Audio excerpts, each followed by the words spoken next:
Hello दोस्तों, welcome to our channel. तो आज कंप्लीट इन्फॉर्मेशन देंगे आप लोगों को डीआरडीओ सेप्टेम में कहां से क्वेश्चंस पूछे जाते हैं और आप लोगों का जो कंफ्यूजन बना हुआ है कि भैया इंग्लिश का जो हवा बना हुआ है उसके डर को भी आज खत्म करेंगे। इस चीज की टेंशन मत लेना, ये आपको दिख रहा है या नहीं दिख रहा है, क्योंकि ये वाली जो चीज है ये आपको नीचे टेलीग्राम का ग्रुप दिया जाएगा। उस टेलीग्राम ग्रुप में इसकी पीडीएफ जो है बना के आपको दे दी जाएगी, तो आप लोगों को बिल्कुल भी टेंशन लेने की जरूरत नहीं है कि कहां से क्या चीजें आ रही हैं। अब बात करेंगे हम डीआरडीओ के सिलेबस के बारे में। तो सबसे पहले तो मैं आप लोगों को ये बता दूं कि ये उन लोगों के लिए सुनहरा अवसर है जो लोग अभी ग्रुप डी को दिए हैं, जिन लोगों ने अभी ग्रुप डी के सिलेबस को बहुत अच्छे से पढ़ा है, क्योंकि जिस भी बच्चे ने ग्रुप डी के सिलेबस को पढ़ा है ऑलमोस्ट यहां पे 120 नंबर का पेपर आने वाला है, तो 96 मार्क्स का सिलेबस वो कंप्लीट कर चुके हैं। ये मैं बात कर रहा हूं एसटीए बी। और बात करूं टेक्नीशियन ए की, तो उनका लगभग 32 मार्क्स का सिलेबस कंप्लीट हो चुका है। बाकी उन्हें 80 मार्क्स की ट्रेड आती है, उसकी भी आप लोगों को टेंशन नहीं लेनी है। बहुत ही अच्छा सॉल्यूशन आप लोगों को देंगे जिसके बेस पे आप बड़ी ही आसानी से सिलेक्शन ले सकते हो। और कोई भी बड़ी बात नहीं है, आप लोगों के लिए टाइम बहुत ज्यादा है और आप बहुत ही आसानी से इसमें सिलेक्शन ले लेंगे। और उससे पहले मैं आप लोगों को बता दूं कि भैया इस एग्जाम को मैंने खुद ने क्लियर किया हुआ है और मैंने स्पेसिफिक इस एग्जाम के लिए कभी तैयारी नहीं की थी।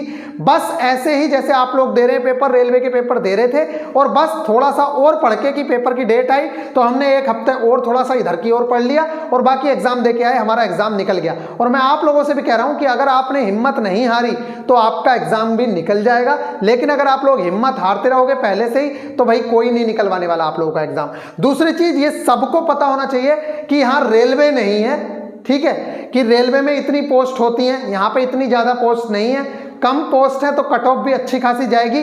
और इस बार सबसे जो मेन कंसर्न है वो है टाइमिंग का। पिछली बार 2 घंटे में 150 क्वेश्चंस करने थे, इस बार 90 मिनट में 120 क्वेश्चंस करने हैं। तो आप लोगों को भी पता होना चाहिए कि आप लोगों को कितना ज्यादा टाइम मिल रहा है एक क्वेश्चन के लिए, ये तो आप लोगों को दिख ही रहा होगा। तो इस चीज से भी आप अंदाजा लगा सकते हैं कि बहुत हाई लेवल के क्वेश्चन आप लोगों के पास नहीं आएंगे। इससे पहले भी पेपर का लेवल बहुत ही ज्यादा ईजी था, हार्ड नहीं था। लेकिन बात करें मेंस की, तो मैकेनिकल इंजीनियरिंग का पेपर काफी ज्यादा अच्छा पेपर आया हुआ था, मतलब उसे नॉर्मल पेपर नहीं कह सकते, वो जेई लेवल से भी ऊपर का पेपर आया हुआ था।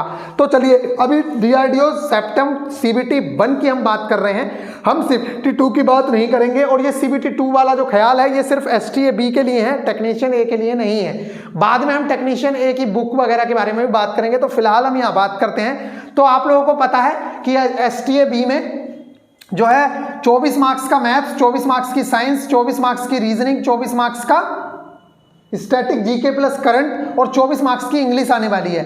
अब जिस बच्चे ने भी तैयारी की है उसको पता है कि इन वाले जो सब्जेक्ट हैं इसको बस एक बूस्ट देना है, क्योंकि उसने तैयारी पहले से की हुई है। तो जिन भी बच्चों के इस टाइम पे 60-65 मार्क्स आ रहे हैं उनका तो निश्चित तौर से सिलेक्शन होने के चांसेस हैं, क्योंकि ये सिलेबस 96 मार्क्स का वो कंप्लीट कर चुके हैं। उन्हें सिर्फ इस 24 नंबर पे ध्यान देना है और ये जो 24 नंबर हैं ये निश्चित तौर से वो कवर कर लेगा, क्योंकि अभी लॉन्ग टाइम है आपके पास। क्योंकि इसे कवर करने के लिए जिस तरह की चीजें आती है ना, अगर आपको बेसिक नॉलेज है ना इंग्लिश की, मैं आप लोगों को ये रही, अब क्या बोलूं मैं आप लोगों को इस चीज को विश्वास दिला रहा हूं कि मैं खुद, मुझे इंग्लिश इतनी अच्छी नहीं आती थी और मुझे कुछ भी नहीं पता था, लेकिन मैंने सिर्फ बेसिक पढ़ के गया था कि भैया एडवर्ब क्या। अगर आप लोगों को ये भी पता है ना कि यहाँ पे टेंसेस किस तरह से इंप्रूव किए जाते हैं, कहाँ पे गलती है, अगर आप टेंसेस की गलती पकड़ना सीख गए, अगर आपको ये पता है कि कंजंक्शन क्या चीज होती है, एडवर्ब क्या चीज होती है, एडजेक्टिव क्या चीज होती है, अगर आपको सिर्फ इतने भी और बेसिक रूल्स एक्टिव पैसिव के, मतलब पैसिव वॉइस के अगर और नरेशन के आपको बेसिक रूल्स भी आते हैं ना,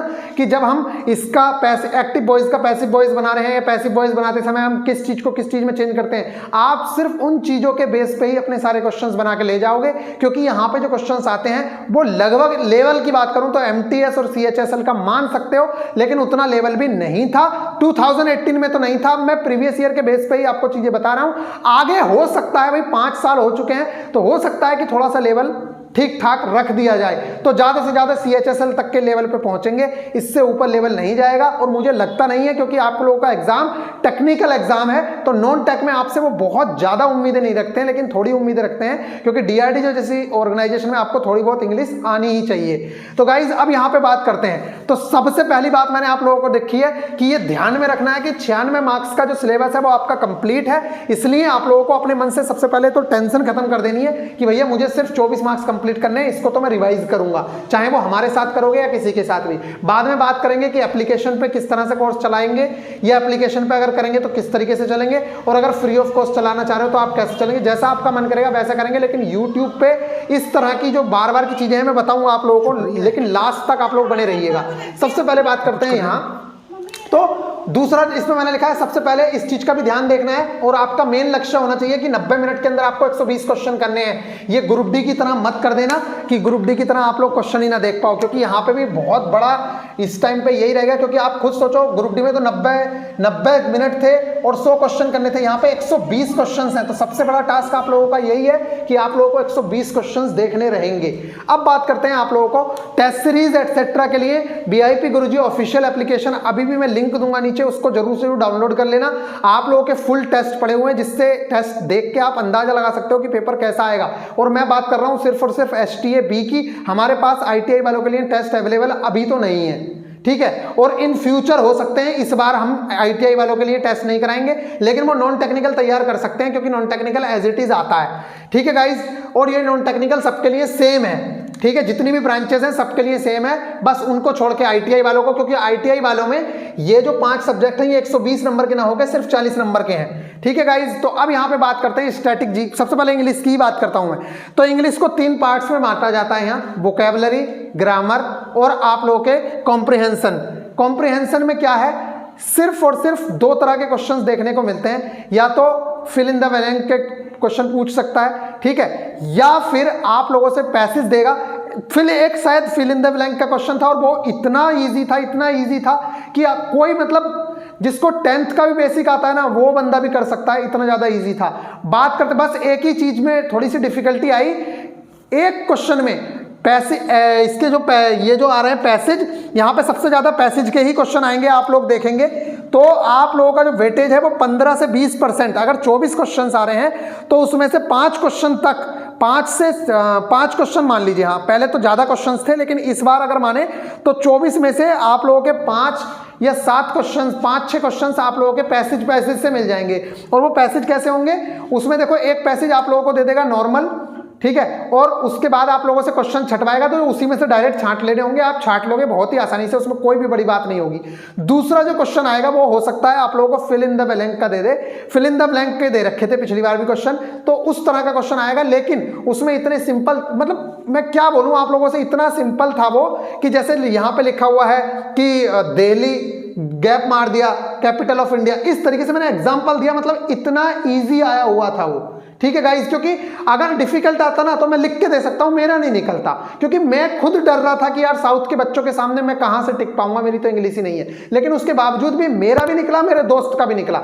जब हम दोनों का एग्जाम निकला तो हमें विश्वास है कि भाई इतनी ज्यादा तगड़ी इंग्लिश नहीं आई थी उसमें, क्योंकि ये उन बच्चों का हाल है जिसने कभी अपनी जिंदगी में इंग्लिश बहुत सीरियस नहीं पढ़ी है, और ना मैंने कभी SSC की तैयारी की है जो मैं आप लोगों को इंग्लिश बहुत अच्छी बता सकूं कि मेरी इंग्लिश बहुत अच्छी थी। गाइज ये हो गया, तो ये हो गया कॉम्प्रिहेंशन स्किल्स का। तो पैसेज जो हैं वो बहुत अच्छे आते हैं, मतलब सिंपल लेवल के ही आएंगे। बात करें ग्रामर की, तो ग्रामर में आप लोगों का एक्टिव पैसिव वॉइस से 3-4 क्वेश्चंस, सिर्फ आपको बेसिक आता है, रूल्स पता है अगर, तो आप इसके क्वेश्चंस बना ले जाओगे, इजी ही आते हैं। और डायरेक्ट इनडायरेक्ट के रूल्स आपको आने चाहिए कि जब हम डायरेक्ट से इनडायरेक्ट बना रहे हैं, या तो आपको नरेशन के अगर रूल पता है तो निश्चित तौर से आप 3-4 क्वेश्चन ये भी श्योर करोगे, ये भी श्योर करोगे। बात करते हैं सेंटेंस, वो टेंसेस से, तो टेंसेस से किस तरह के क्वेश्चंस आते हैं, तो आप लोगों को जो टेंस से क्वेश्चन देखने को मिल रहे हैं वो इस तरीके के मिल रहे हैं कि आपको एरर देखनी है कि इस जो सेंटेंस है इसमें कहां पे एरर है, तो आप लोगों को देगा और फिर वो पूछेगा कि बताओ किस पार्ट में एरर है, तो आप लोगों को बतानी होगी। एक सेंटेंस दे देगा ऐसे बहुत लंबा सा, उसे ऐसे ऐसे भाग में बांट देगा, आपसे पूछ लेगा बताओ ए पार्ट में एरर है, बी पार्ट में एरर है, इस तरीके से आप लोगों को बनानी होगी, या वो ठीक करा लेगा। तो फिल इन द ब्लैंक की एरर भी दे सकता है, भरवा सकता है, स्पॉटिंग द एरर दे सकता है, सेंटेंस इंप्रूव करा सकता है, एंड सेंटेंस का करेक्शन करा सकता है। ये वाली चीजें आप लोगों को देखने को मिलेंगी। दूसरा आप लोगों से बात करूं तो सबसे ज्यादा इंपॉर्टेंट आप लोगों के लिए आर्टिकल भी है, क्योंकि आर्टिकल से इज एंड द ये वाली चीजें भी, इससे एरर भी पूछ ली जा रही है और आप लोगों से फिल इन द ब्लैंक से भी पूछ लिया जा रहा है क्वेश्चन, ठीक है, कि यहाँ पे ए आएगा, एन आएगा या दा आएगा, इस दा आएगा, दी आएगी, जो आपको मन करता है वो, इस तरह की चीजें आप लोगों से पूछी गई थी। इसके अलावा ऑल पार्ट्स ऑफ स्पीच, कम से कम आप लोगों को इनकी डेफिनेशन पता हो कि नाउन किसको कहते हैं, प्रोनाउन किसको कहते हैं, एडवर्ब किसको कहते हैं, एडजेक्टिव किसको कहते हैं। अगर आपको इनकी सिर्फ डेफिनेशन भी पता है तो आप लोग जो एक सेंटेंस दे रहा है ऐसे और आप लोगों से पूछ रहा है कि इनमें से एडवर्ब कौन सी है, मतलब इस तरह की चीजें भी आप लोगों से पूछा जा रहा है, ठीक है गाइज। तो अगर आप लोगों को या सेंटेंस देके यहाँ पे इसके नीचे क्या कर दे रहा है, जैसे ये सेंटेंस है इसके नीचे ऐसे कर दिया, आपसे पूछ लिया नीचे कि ये एडवर्ब है, वर्ब है, कंजंक्शन है, क्या है, तो इस तरह से आप लोगों को चीजें पता होनी चाहिए। और अगर आपने एक सेंटेंस के बेस पे ये सारी चीजें क्लियर कर लेता है आदमी, एक सेंटेंस, अगर किसी बंदे ने एक सेंटेंस बड़ा सा बना दिया और एक ही सेंटेंस में समझा देगा कि देखो ये यहाँ पे लिखा हुआ है कि Neelam is a very beautiful girl, तो इसमें ब्यूटीफुल क्या है, वेरी क्या है, इस तरह से एक ही सेंटेंस के बेस पे आपको सारी की सारी चीजें समझ आ जाएंगी। तो ज्यादा लंबा टॉपिक नहीं है, बहुत छोटा सा टॉपिक है, बहुत डेप्थ में एसएससी सीजीएल की तरह नहीं पढ़ना है, ठीक है गाइज। एमटीएस या सीएचएसएल बस इससे ऊपर लेवल नहीं जाता इसका, ठीक है। और बाकी पढ़ने को किसी को मनाही नहीं है, अगर किसी का दिमाग है तो भाई वो कितना भी पढ़े, उसको मनाही नहीं है, कितना भी पढ़ सकते हो आप, ठीक है गाइज। तो ये हो गया आप लोगों का ग्रामर वाला पार्ट, जिसका वेटेज रहेगा 50%, मतलब 24 में से 10 से 12 क्वेश्चंस इससे ही देखने को मिलेंगे।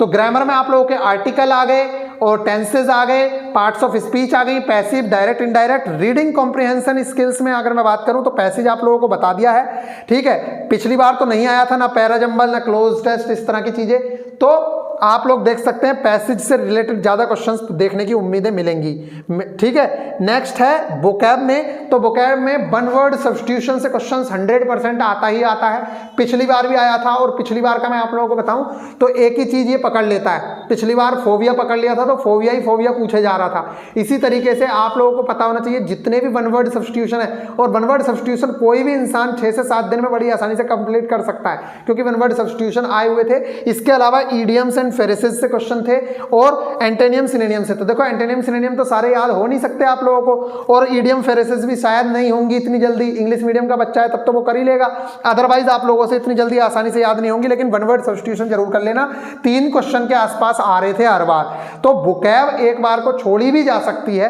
क्योंकि वहां पे जो वोकैब आ रही थी वो इतनी इजी आई थी पिछली बार। तो देखो इस बार का मुझे नहीं पता, ना मैं भगवान हूं ना कोई और भगवान है, वो तो कंपनी पे डिपेंड करता है कि क्या आएगा क्या नहीं आएगा। सिर्फ हम लोग अजम्पशन लगा सकते हैं कि भैया ऐसा हो सकता है क्योंकि पिछली बार ऐसा हुआ है, बस। बाकी को किसी का कुछ हो नहीं सकता है, कोई ये नहीं कह सकता कि भैया मेरे पेपर में से पूरा पेपर फंस जाएगा। बस हम अंदाजा लगा रहे हैं कि जितना हमें पता है उतना हम आपको बता रहे हैं। तो वन वर्ड सब्स्टिट्यूशन जरूर से जरूर कर लो, कोई दिक्कत नहीं है इसमें। ग्रामर वाला पार्ट अपना कंप्लीट कर लो। और ये पैसेज, देखिए पैसेज को करने में अगर आप लोगों को ज्यादा से ज्यादा मैं मानूं तो आप लोग को अगर मैं वीडियो सजेस्ट करूंगा तो उस वीडियो के तहत आप लोग सिर्फ और सिर्फ 4 घंटे के अंदर पैसेज सीख जाओगे कि पैसेज के आंसर कैसे करने होते हैं। कुछ ट्रिक्स होती हैं, बस काम खत्म हो गया। इसी तरीके से ग्रामर है, तो ग्रामर में आप लोग ज्यादा से ज्यादा मैं मानता हूं 4 दिन दे दो पैसिव वॉइस को, 4 दिन दे दो डायरेक्ट इनडायरेक्ट को, 8 दिन हो गए। उसके बाद 4 दिन आप टेंसेस को दे दो और 4 दिन पार्ट्स ऑफ स्पीच को दे दो। अब बताओ क्या इससे कम, इससे ज्यादा टाइम लगेगा? जब आपको कह रहे हैं कि बेसिक की चीजें आती हैं तो इससे ज्यादा टाइम थोड़ी लगेगा। तो आप लोग क्यों हल्ला मचा रहे हो कि भैया ये हो गया वो हो गया? पढ़ने वाले के लिए कुछ जरूर, पढ़ने वाले के लिए कोई भी बहुत ज्यादा दिन, बहुत ज्यादा वो वैल्यू नहीं करता है कि पेपर 1 हफ्ते बाद है या 10 दिन बाद है, वो 1 हफ्ते में भी कर लेगा। और किसी के भी भरोसे मत बैठना, ये मैं बता रहा हूं आप लोगों को, ना मेरे भरोसे ना किसी और के भरोसे। सिलेबस आप लोगों को बताया जा रहा है, आप पूरा सिलेबस कंप्लीट करो। अगर आप उसके एप्लीकेशन पे पढ़ना चाह रहे हो तो आप मुझे बताओ, मैं एप्लीकेशन पे पढ़ाने के लिए रेडी हूं। आप लोगों को एप्लीकेशन पे भी चीजें करवा दी जाएंगी, उसमें कोई बड़ी बात नहीं है, ठीक है गाइज। और जितना एक प्राइमरी का, मेरा तो मन इसलिए नहीं करता ना, एक बात बताओ, किसी बंदे को लेकर टेस्ट बन रहे हैं, एक टेस्ट बनने का कम से कम 1500 से 2000 रुपए लग रहा है, ठीक है, एक टेस्ट बनने का। अब आप ये सोचिए, जब मैं 30 टेस्ट भी प्रोवाइड करवाऊंगा तो कम से कम 60,000 रुपए चाहिए। 60,000 रुपए उन लोगों को देना पड़ेगा, क्योंकि टेस्ट बनाना, फिर उसका सॉल्यूशन, सारी चीजें भरनी पड़ती हैं। अब आप खुद सोचिए, जब 60,000 रुपए मुझे देने पड़ेंगे तो मैं अपनी सैलरी में से थोड़ी उन लोगों को दूंगा। जब मैं आपसे कुछ कहता हूं कि भैया कुछ करना है, या 250 रुपए फीस रखी थी, 200, तब भी बच्चे रो रो के दिखा रहे थे। 79 रुपीज में टेस्ट सीरीज प्रोवाइड कराई, तब भी वो रो रो के दिखा रहे थे। इसलिए मेरा तो मन होता नहीं है कुछ कराने का, तो फ्री ऑफ कॉस्ट में जितना दे रहा हूं बस उतना करवाऊंगा। और अगर आप आना चाहते हो एप्लीकेशन पे तो भैया वहां पे तो जितना इतना तो कम से कम कर ही सकते हो जितना एक प्राइमरी के बच्चे की फीस होती है। अगर प्राइमरी की बच्चे की फीस 499 रुपए, 299 रुपए, 399 रुपए है, अगर आप इतना भी नहीं पे कर सकते तो मेरे बस की तो नहीं है कि मैं आप लोगों को वहां पे बहुत सारे टेस्ट भी प्रोवाइड करवा दूं और आप लोगों को कंटेंट भी प्रोवाइड करा दूं। इस सब के लिए भाई मुझे भी फैकल्टी हायरिंग करनी पड़ती है या मुझे भी उन लोगों से टेस्ट बनवाने पड़ते हैं। मैं अकेला नहीं बना सकता। मैं अपने आपको क्या लगता है कि सारे टेस्ट भी मैं बना लूंगा, मैं अपनी नौकरी भी कर लूंगा, मैं लेक्चर भी दे दूंगा, एडिटिंग भी कर लूंगा, सारे काम मुझसे कैसे हो जाएंगे भला ये बताओ। जब ग्रुप डी के बच्चे आए तो वहां पे उन लोगों को टेस्ट भी मिलना शुरू हो गए, सारा कंटेंट मिल गया। और एक बात और, मुझसे कोई जबरदस्ती मत करना, जिसका मन हो वही आना, जिसका मन ना हो वो मत आना, क्योंकि जिसको विश्वास है वो आए। और अगर आओगे तो निश्चित तौर से इतना मुझे पता है कि अगर आप लोग सफिशिएंट मात्रा में हो तो निश्चित तौर से आप 25 दिन हमारे लिए मोर देन इनफ है और बड़ी ही आसानी से हम सिलेबस कंप्लीट करा देंगे, क्योंकि हमें पता है हम इन 96 जो मार्क्स हैं इनका रिवीजन करवा देंगे, चाहे टारगेट्स क्लासेस दें आपको डेली। लेकिन वो यहाँ पे YouTube पे देना पॉसिबल इसलिए नहीं है क्योंकि मैक्सिमम बच्चा DRDO का नहीं है, उसको रोज लगेगा कि ये क्या बोर करते रहते हैं, रोज क्या बोर करते रहते हैं, इसलिए YouTube पे तो क्लासेस नहीं देंगे। वो वाली गाइडेंस सेशन भले ही चलते रहें लेकिन YouTube पे गाइडेंस वो नहीं चलेगा। अगर डेली टारगेट्स जो आप लोगों को देने हैं जिसके बहाने आप पढ़ पाओ डेली, कि हाँ भाई आप इसके बहाने पढ़ पा रहे हो कि आज आर्टिकल कंप्लीट कर लिया, मैंने भी कुछ क्वेश्चंस दे दिया, आपको टेस्ट प्रोवाइड करा दिया, इस तरीके से अगर आप करना चाहते हो 1-1.5 महीने का जो भी समय है, देखिए अभी निश्चित नहीं है कि क्योंकि DRDO की तरफ से अभी कुछ आया नहीं है। देखिए नोटिस में उन्होंने बताया कि नोटिफिकेशन का क्या स्टेटस है, तो नोटिफिकेशन का स्टेटस तो निश्चित तौर से यही दिखाएंगे कि अब एडमिट कार्ड ही आना बाकी है, क्योंकि पहले क्या था भाई फॉर्म फिलअप हो गया, उसके बाद उन्होंने फॉर्म छांट लिए हैं, अब क्या है, अब तो सिर्फ एडमिट कार्ड आना बाकी है ना। उन्होंने ये तो नहीं कहा ना कि अगले 2 दिन में आ जाए, अगले 10 दिन में आ रहा है, क्या पता वो 1 महीने तक यही दिखाता रहे कि admit card coming soon, admit card coming soon, तब तो आपके पास टाइम होगा ना। तो ये आप लोगों को डिसाइड करना है कि करना क्या है, करना क्या नहीं है। तो गाइज ये वाली चीजें हो गई आप लोगों के लिए। ये है ग्रामर, तो वोकैब हो गई, वन वर्ड सब्स्टिट्यूशन, एंटोनियम सिनोनियम से भी 4-5 क्वेश्चन आप लोगों को देखने को मिलेंगे। ये भले ही आप एक बार को छोड़ दो क्योंकि ये एंटोनियम सिनोनियम आप देख के भी कर दोगे वहां पे, जब आपको दिखेगा कि इसका जो अपोजिट है वो ये है, और सिनोनियम में भी एकदम से पता चल जाता है कि ये वाली चीज नहीं है। ठीक है गाइज, तो ये थोड़ा बहुत पढ़ने से ही होता है, लेकिन अब एंटोनिम सिनोनिम रटने की कोशिश करोगे तो नहीं हो पाएगा। तो आपको मेरा सजेशन है इन 96 मार्क्स को बहुत अच्छे से ध्यान दे लो, और उसके अलावा यहाँ पे ग्रामर वाला पोर्शन कर लो, रीडिंग कॉम्प्रिहेंशन कर लो, और वोकैब में वन वर्ड तो कर ही लो, और थोड़ी बहुत ईडियम फ्रेजेस करना चाहते हो, किसी के पास टाइम है या इंग्लिश मीडियम का बच्चा है तो वो रट डाले। बाकी भाई हिंदी मीडियम वाले बच्चे अगर डर रहे हैं तो वो डर सकते हैं, या फिर इतना करिए प्रीवियस ईयर SSC MTS और CHSL के देख लो वोकैब वाला पोर्शन, बस उससे ज्यादा आप लोगों को करने की जरूरत है भी नहीं। तो ये हो गया आप लोगों का इंग्लिश का काम खत्म। अब मैं बात करता हूं साइंस की, बाकी इन डेप्थ में कराऊंगा जब आप पहुंचोगे एप्लीकेशन पर, तो ये वाली चीज पूरी खोल के सारी चीजें बताई जाएंगी कि किस तरह से क्या होगा। बात करते हैं फिजिक्स की, तो फिजिक्स का सबसे ज्यादा वेटेज था पिछली बार, मतलब मान के चलिए कि अगर 10 क्वेश्चन आ रहे हैं तो उसमें से 4 क्वेश्चन फिजिक्स के ही थे, ये समझ लीजिए आप। तो पिछली बार का वेटेज भी काफी अच्छा खासा था। इस बार भी उम्मीद है कि 8 से 10 क्वेश्चन फिजिक्स से मिलेंगे, केमिस्ट्री से 7 से 8 क्वेश्चन, बायो से 5 से 6 क्वेश्चन, कंप्यूटर के 1 से 2 क्वेश्चन मिलेंगे, क्योंकि पिछली बार भी यही वेटेज देखने को मिला है।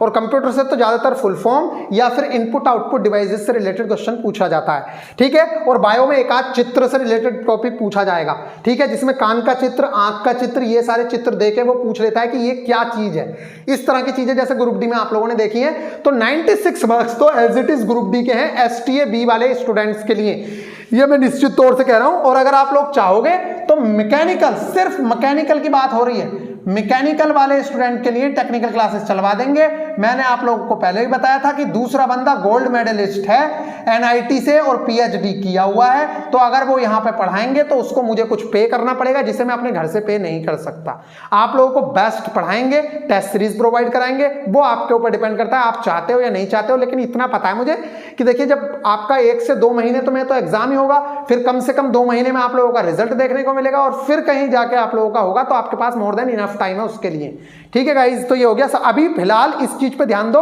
क्योंकि अगर ये नहीं निकला ना तो कुछ नहीं हो पाएगा, सारा टेक्निकल धरा का धरा रह जाएगा, इसलिए इस पे ज्यादा ध्यान देना जरूरी है अभी। तो फिजिक्स होगी, केमिस्ट्री होगी, बायो होगी। अब फिजिक्स में ग्रुप डी से अलग क्या पढ़ना है, तो देखो एक तो प्रेशर वाला जो चीज है उसमें आप लोगों को पूरा पढ़ना है, जैसे आप लोग 11th में पढ़ते हो, ठीक है, कि वायुमंडलीय दाब क्या होता है, ये वाला दाब क्या होता है, मतलब प्रेशर वाला कॉन्सेप्ट पूरा क्लियर करना है। उसके बाद बुओयंसी एंड फ्लोटेशन वाला जो है पूरा करना है कॉन्सेप्ट क्लियर, कि कब बॉडी डूब जाएगी, वेट ज्यादा होने पर, वेट कम होने पर, घनत्व के बेस पे, ये बुओयंसी एंड फ्लोटेशन कंप्लीट करना है आपको बहुत अच्छे से।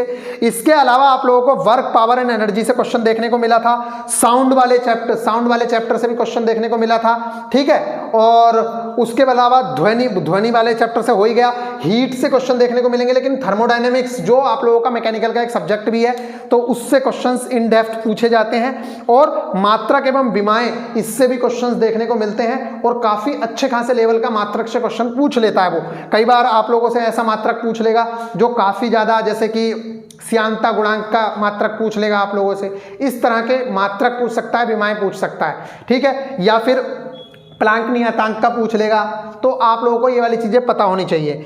इसके अलावा खोज, वर्क एनर्जी एंड पावर हो गया, रेडियोधर्मिता से, ये वाला चैप्टर अपने ग्रुप डी में नहीं होता है, लेकिन रेडियोधर्मिता पढ़नी है। कहाँ से कंप्लीट करना है ये मैं बता दूंगा अभी। दोलन एवं कंपन वाला चैप्टर भी पढ़ना पड़ेगा जो ग्रुप डी में नहीं है। ध्वनि, लाइट, ह्यूमन आई और खोजें पढ़नी पड़ेंगी। साइंटिस्ट, जो भी साइंटिस्ट होते हैं उनके बारे में पढ़ना पड़ेगा। इसका कंटेंट हम सब प्रोवाइड करवाएंगे जब आप आओगे, अगर आप एप्लीकेशन पे पहुंचोगे तो फिर करवाएंगे ही, फिर तो मजबूरी हो जाएगी। मोशन एवं ग्रेविटेशन और अगर बात करें केमिस्ट्री में, तो मैंने सब कुछ तो नहीं लिखा है, लेकिन एलओए से रिलेटेड बहुत सारे क्वेश्चन पूछे जाते हैं, जो मिश्र धातुएं होती हैं उससे क्वेश्चन आता है, क्योंकि हमारे पेपर में ही 2 मिश्र धातुएं थी। डेली लाइफ से रिलेटेड जितनी जो भी चीजें होती हैं, डिटर्जेंट से रिलेटेड की डिटर्जेंट का फॉर्मूला क्या है, इसका फॉर्मूला क्या है, ठीक है। एसिड बेस से क्वेश्चन आएंगे, रिएक्शन जो है वो बैलेंस करने भी आती है यहाँ पे भी, और इक्वेशन देके आप लोगों से पूछता है किसका ऑक्सीकरण हो रहा है, किसका अपचयन हो रहा है। Chemical name, carbon, periodic table, ये सारे क्वेश्चंस आपसे पूछे जाएंगे। तो पूरा का पूरा सिलेबस लगभग अगर मैं बात करूं तो 24 में से कम 18 क्वेश्चंस तो आप लोगों को जो ग्रुप डी वाली चीजें हैं उसी में से मिल जाएंगे। बात करें 6 क्वेश्चंस की, तो वो जो 6 क्वेश्चंस हैं आप लोगों के, वो आप लोग अगर हीट वाला चैप्टर ढंग से पढ़ लोगे, प्रेशर आप लोग पढ़ लोगे, बुओयंसी एंड फ्लोटेशन पढ़ लोगे बस, और रेडियोधर्मिता आप लोगों ने अगर ये चीजें कर ली तो आप लोगों के पूरे में से पूरे क्वेश्चंस हो जाएंगे। और साइंस में नंबर खींचना बहुत आसान है, आप पूरे में से पूरे क्वेश्चंस खींच सकते हो। लेकिन एक बात और बता दूं, इसकी कट ऑफ अच्छी खासी जाएगी क्योंकि वैकेंसीज कम है। सिर्फ आप लोग मैकेनिकल में भी देखो तो लगभग अगर मैं 300 वैकेंसीज मानूं तो 3 अट्ठे 2400 बच्चे लिए जाएंगे, तो कट ऑफ अच्छी खासी जाती है, मजाक बात नहीं है इसका। पिछली बार तो 140 ही पोस्ट थी, शायद 140 पोस्ट थी या 126 जो भी थी, 140 पोस्ट थी, तो 10 गुना लिया था शायद, तो 1400 बच्चे लिए होंगे। तो आप लोग समझ लो फिर कि इसकी कट ऑफ अच्छी खासी जाती है। ये रेलवे नहीं है कि इतनी सारी वैकेंसीज आ गई। बात करूं स्टैटिक जीके की, तो बाकी मैथ्स और रीजनिंग का लेवल है उसमें कुछ भी अलग नहीं है। जो आपने अभी तक पढ़ा है सेम एज इट इज वही चीज आएगी, उसके अलावा इसमें कुछ भी चीज आप लोगों को देखने को नहीं मिलेगी। तो आई होप कि आप लोग वो वाली चीज समझ गए हो। अब बात करते हैं यहाँ स्टैटिक जीके में। तो गाइज स्टैटिक जीके आप लोग देखिए, एक तो पिछले 6 से 8 महीने की आप लोग, मतलब लगभग 8-10 महीने की पढ़नी है। 6 महीने तो निश्चित तौर से पढ़नी है। उसके अलावा जो इंपॉर्टेंट इवेंट है, जो मैं पहले से ही बताता आता हूँ, वो वाली चीजें आप लोगों को करनी ही करनी रहेंगी। जैसे कि मान लीजिए कोई इवेंट है जो 4 साल में एक बार होता है, ओलंपिक जैसा इवेंट, तो अगर वो 1 साल पुराना भी है तब भी आप लोगों को पढ़ना है। फीफा है तो उसको भी पढ़ना ही पढ़ना है, क्योंकि स्पोर्ट्स से रिलेटेड भी बहुत सारी चीजें पूछता है। अब बात करते हैं आप लोगों की स्टैटिक जीके में। बाकी तो इन डेप्थ देखो मैं बाद में बात करूंगा, अभी आप लोगों को पता है वीडियो भी लंबी हो गई है। तो चलिए यहाँ देखो, डिफेंस न्यूज, डिफेंस से रिलेटेड चीजें पूछी जाएंगी, चाहे वो इसरो हो, डीआरडीओ हो, एनपीसीआईएल हो, बीएआरसी हो। इन्होंने अगर कोई भी काम किया है पिछले 6-8 महीने में, वो तो निश्चित तौर से पूछा ही जाएगा। इसके अलावा डीआरडीओ ने जो पहले कुछ भी चीजें बना रखी हैं, कोई मिसाइल बनाई है, कुछ बनाया है, कोविड के टाइम में इन ऑर्गेनाइजेशन ने क्या क्या काम किए हैं, तो ये सारी चीजें आप लोगों से पूछी जा सकती हैं और पूछी भी जाती हैं। इसरो की चाहे कोई मिसाइल हो, चाहे कुछ हो, पुरानी मिसाइलें भी आप लोगों से पूछी जा सकती हैं कि अग्नि 5 जो मिसाइल है या अग्नि 5 क्या है, इस तरह की चीजें आप लोगों से पूछी जा सकती हैं। मिलिट्री एक्सरसाइजेस से 1 से 2 क्वेश्चन देखने को मिलेगा ही मिलेगा।